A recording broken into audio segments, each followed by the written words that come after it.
ঈদের দিন দেখা যায় কোরবানি সম্পন্ন করার পর আমাদের সমাজে অনেক মানুষ বর্জ্য যথাযথভাবে পরিষ্কার করেন না, ফলে পরিবেশ দূষিত হয় এবং সাধারণ মানুষের কষ্টের কারণ হয়। এই বিষয়ে সকল মুসলমানদের উদ্দেশ্যে সচেতনতামূলক ও সতর্কতামূলক আহ্বান জানাবেন আশা করি।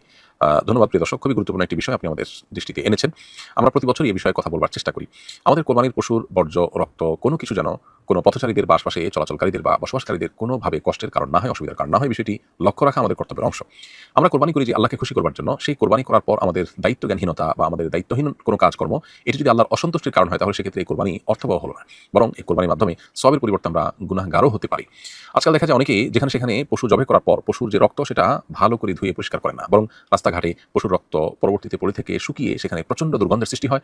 সেখানে মানুষের অসুস্থ হয়ে যাওয়ার মতো অস্বস্তিকর পরিবেশ, অস্বাস্থ্যকর পরিবেশ তৈরি হওয়ার মতো অবস্থা সৃষ্টি হয়। তো এটা অবশ্যই গুনাহের কাজ, পরিমাণদার জন্য জায়েজ নয়। যেখানে রাস্তায় কষ্টদায়ক কিছু কেউ ফেলে রাখলে, এমন কিছু যদি ফেলে রাখে যা মানুষের কষ্টের কারণ হয়, অসুবিধার কারণ হয়, সেটা তুলে ফেলাটা ইমানের অঙ্গ, হাদিসে সুনির্দিষ্ট করে বলা হয়েছে।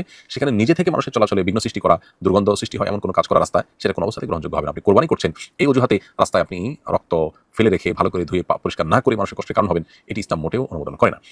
অনেকে আছেন যে গরুর নাড়ি ভুড়ি এগুলো যেখানে সেখানে ফেলে দেন। অনেকে আছেন যারা বট খান, তো সেক্ষেত্রে ভুড়ির যে ময়লাগুলো আছে সেগুলো পরিষ্কার করে একটি গর্ত করে সেখানে ফেলে সেটা আবার মাটি চাপা দিয়ে এমনভাবে যদি আপনি রাখতে পারেন যে মানুষের কষ্টের কারণ হবে না, কারোর দুর্গন্ধ কারণ নাকে যাবে না, তাহলে ঠিক আছে। কিন্তু আপনি ভুড়ির ময়লাগুলো যেখানে সেখানে ফেলে দিলেন, আপনি একটা আপনার খালে, বিলে, রাস্তার ধারে জাস্ট ওটা ফেলে দিয়ে আপনি চলে আসলেন এবং দিনের পর দিন, মাসের পর মাস এটির দুর্গন্ধ মানুষের কষ্টের কারণ হলো, অনেকে অসুস্থ হলো, তাহলে সেক্ষেত্রে সন্দেহাতীতভাবে এটি গুনাহের বিষয় হবে। অতএব কোরবানির পশুর বর্জ্য, এমনকি মলমূত্র, রক্ত, তার বুড়ির যে ময়লা, এগুলো অবশ্যই আমাদেরকে যথাস্থানে ফেলে দিতে হবে, যাতে মানুষের কষ্টের কারণ না হয়। কোরবানির আগে এবং কোরবানির পরে আমাদেরকে বিষয়ে যথেষ্ট দায়িত্বশীলতার পরিচয় দিতে হবে, না হলে আমরা কিন্তু আল্লাহর কাছে গুনাহগার হওয়ার আশঙ্কা আছে। অতএব একজন মুসলিম হিসাবে আমরা কোনো মানুষের কষ্টের কারণ হব না। নবী করিম সাল্লাল্লাহু আলাইহি ওয়াসাল্লাম বলেছেন, আল মুসলিম মান সালিমাল মুসলিমুনা মিন লিসানিহি ওয়া ইয়াদিহি, যে মুসলমান হাতে এবং মুখ দ্বারা অন্য মুসলমান নিরাপদে থাকে, কারো কষ্টের কারণ না হয়, তিনি হলেন সত্যিকারের মুসলমান। অতএব আমাদের কোরবানির পশুর বর্জ্য, সেটা জবের আগে মলমূত্র হোক আর জবের পরে রক্ত বা অন্যান্য বর্জ্য হোক, এগুলোকে পরিষ্কার করা, যথাস্থানে ফেলা, এটি আমাদের নৈতিক এবং দ্বীনি দায়িত্ব, ইমানি দায়িত্ব। আমরা সেই দায়িত্বটাকে যথাযথভাবে পালন করার চেষ্টা করব, না হলে এই কোরবানি আমাদের অর্থহীন হতে পারে, বরং গুনাহের কারণ হতে পারে। আল্লাহ আমাদেরকে বোঝার তৌফিক দান করুন। এরপর প্রশ্ন হলো, কোরবানি পশু কেনার ক্ষেত্রে কোন রঙের পশু কিনলে ভালো হয়? রাসূল করিম সাল্লাল্লাহু আলাইহি ওয়াসাল্লাম বিশেষ কোনো রঙের পশু পছন্দ করতেন কিনা? উত্তর হলো যে কোরবানি পশু কেনার ক্ষেত্রে বিশেষ কোনো রঙের পশু কোরবানি করা উত্তম এমনটি সাব্যস্ত হয়নি, বরং যে কোনো রঙের পশুই আমরা কোরবানি করতে পারি। সকল রঙের পশুই আল্লাহ রাব্বুল আলামিনের সৃষ্টি এবং সকল রঙই আল্লাহ তাআলার সৃষ্টি।